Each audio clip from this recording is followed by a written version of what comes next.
My friend, if you are a self-taught guitar player and nobody ever really showed you the technical foundation or most important theoretical aspects when it comes to mastering this beautiful instrument, chances are you're making 6 crucial mistakes on your guitar journey right now in the form of bad habits that you definitely want to get rid of. And in this video, I want to show them to you one by one with the best possible exercises when it comes to overcoming them. I shared this video on my main channel a couple of years ago and it didn't reach that many people over there. So I thought this one would be a perfect addition for this brand new Guitar Academy channel that I started a while ago. So let's dive in right away. I really hope this will help you.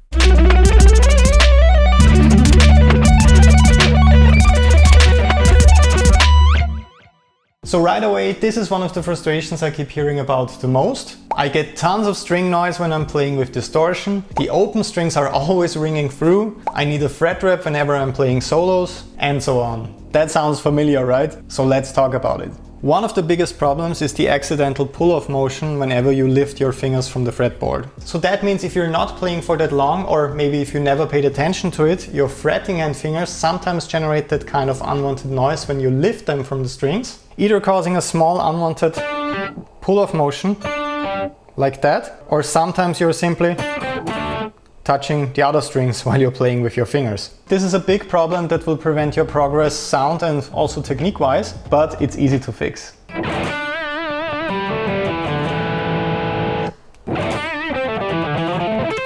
First of all, make sure to place your fingers on the fretboard like that for maximum control and efficiency. If they are not curled like this, you will probably keep touching the other strings. That doesn't sound too good. And it will also be hard or even impossible to develop that kind of fluid and effortless sounding legato technique.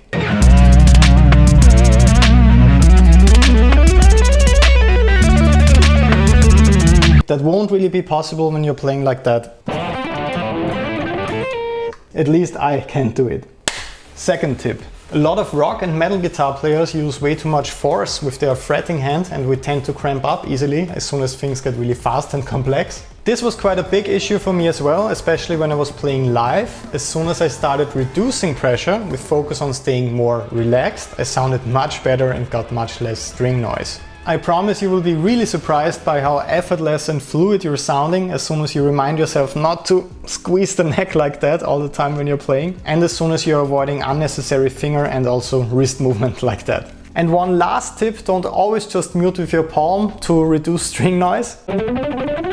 Of course, I do love the sound of those muted notes, but you don't want to completely depend on palm muting when it comes to your playing. Obviously, palm muting is not the perfect choice for every single song, riff or lick that you want to play. Instead, I can really recommend adding some hammer-on and pull-off workouts to your practice routine. Aside from the obvious technique benefits, you will also greatly improve your fretting hand technique in terms of string noise. Here's a great daily workout and exercise for your fingers to reduce your string noise and to work on your muting with your fretting hand. As always, you should download the video player alongs, guitar profiles and tabs I made especially for you on patreon.com/Bernd to practice with them.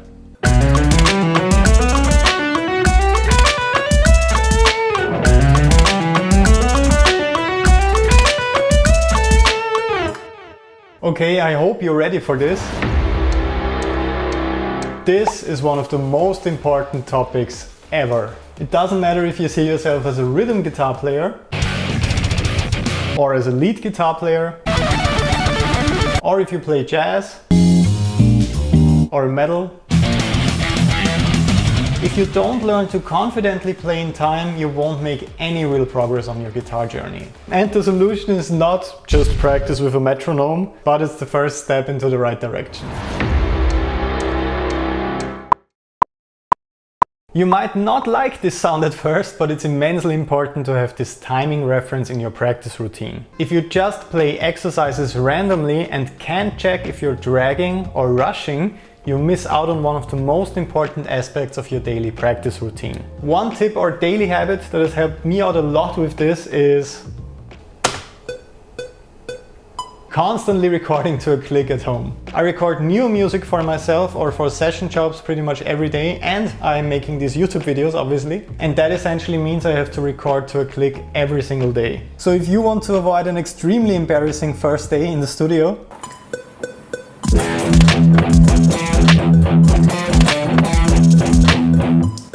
Please make sure to record yourself playing or practicing to a click and really analyze your takes and playing. Are you always rushing with certain phrases? Or are your quarter note triplets really in time? Or are you dragging with faster material? Once you get to know your personal shortcomings, it will be much easier to improve on them.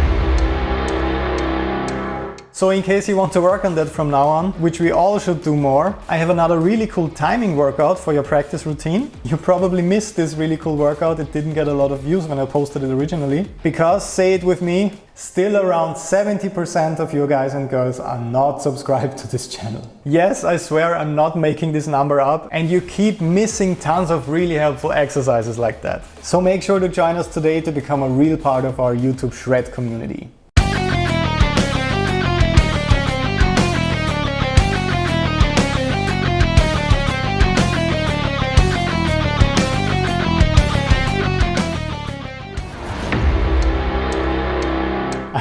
I know, you're probably a bit scared of music theory.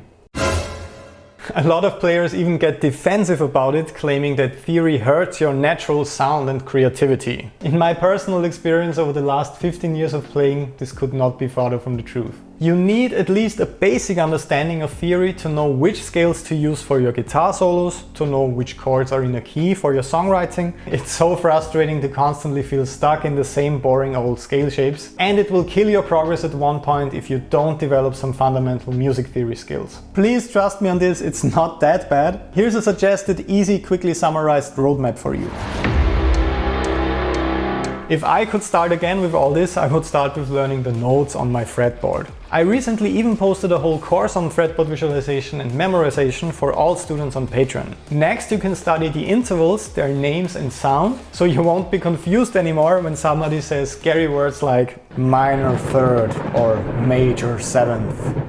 Once again, all of this really isn't as bad as it sounds at the beginning. Next, you can learn about chord and scale theory. In this step, you will learn how scales are built and how they are all connected, how chords are constructed and which chords are in a key. With this basic foundation, you can tackle pretty much any advanced music theory topic in the future. Of course, you don't have to become a full-on jazz music theory super nerd. But I can guarantee you, without these fundamentals, you will be stuck at some point, and this absolutely kills your progress both as a guitar player and as a musician in general. Alright, as you can probably tell by now, this is one of my absolute favorite topics. And that's for a reason. I was at a point a couple of years ago where I felt completely stuck with my own technique. I could play some really cool stuff and I was working professionally on big tours and album productions already, but I felt like I was limited and held back by my technique. Up to that point I actually thought I was working on technique quite a lot, since I was constantly practicing alternate picking, sweep picking, tapping and all of that crazy stuff. But I wasn't working and improving on much more important topics like how I'm holding my pick, how my fretting hand fingers are touching the strings while I'm playing, how my fretting hand wrist is moving or not moving when I'm playing, of course how my pinky finger is bending away from the fretboard uncontrolled like that constantly, how my picking angle needs to change for certain string transitions and if I'm working with my wrist or with my full arm. And those are of course just some really quick and basic topics. So once I was questioning all of this and I started experimenting with different approaches, I was totally hooked. First I got my pinky finger under control with exercises like that.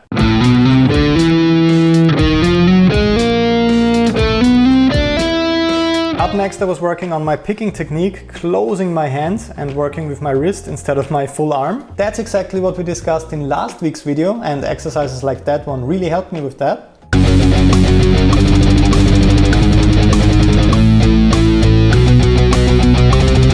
So working and practicing like this really unlocked my wrist and that improved my sound so much. And then I worked on my fretting hand technique, my fingers and my wrist angle some more with legato exercises. This of course corrected my finger positioning, it also reduced the string noise, like we discussed in the first chapter of today's video. And I also stopped moving my wrist excessively like that, which was also quite a problem.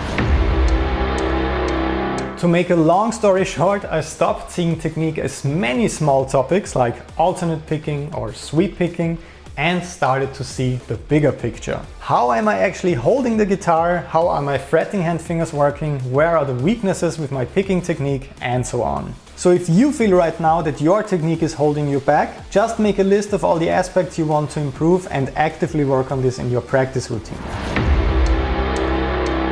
Yes, you might be surprised, sound is extremely important for your guitar progress as well. Great tone is up to debate, of course, and we all prefer different amps, cabs or effect combinations. But what is not up for discussion is that too much gain will make it hard for you to identify your shortcomings. This is a bad habit I see with a lot of students. If you practice or record with gain set to 11 at all times, you will have a really bad day as soon as your producer or sound engineer tells you to dial it back. Of course, I experienced this myself and it really hurt, but we have to admit it, hiding behind massive amounts of gain and distortion is one of the big guitar progress killers as well. Here's how I used to practice all the time.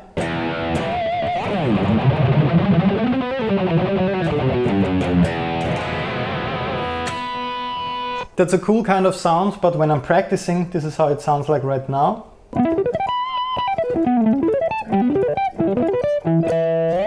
I really want to be able to hear all of these inconsistencies with my playing. This really gets me prepared for studio jobs or for live performances, so that there are hopefully no bad surprises.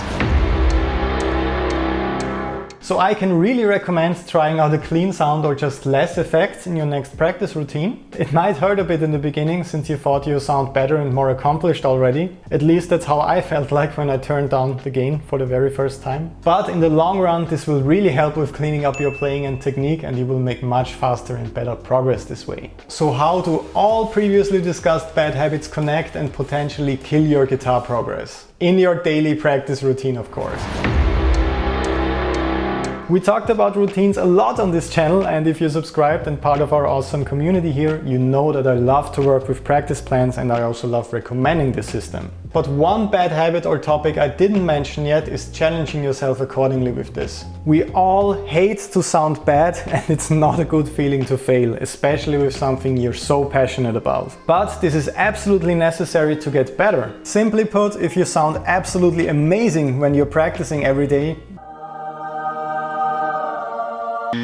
you're doing something wrong. If you sound perfect practicing your live set, preparing for a gig, that's a great thing. You will have an awesome show. Great job. But if you sound great and absolutely flawless with your guitar technique and theory workouts every single day, chances are you're not really challenging yourself enough. You absolutely want to struggle and fail every single day. This is exactly what will make you better. So in case you need help with setting up your personal perfect practice routine, you can always hit me up on Patreon.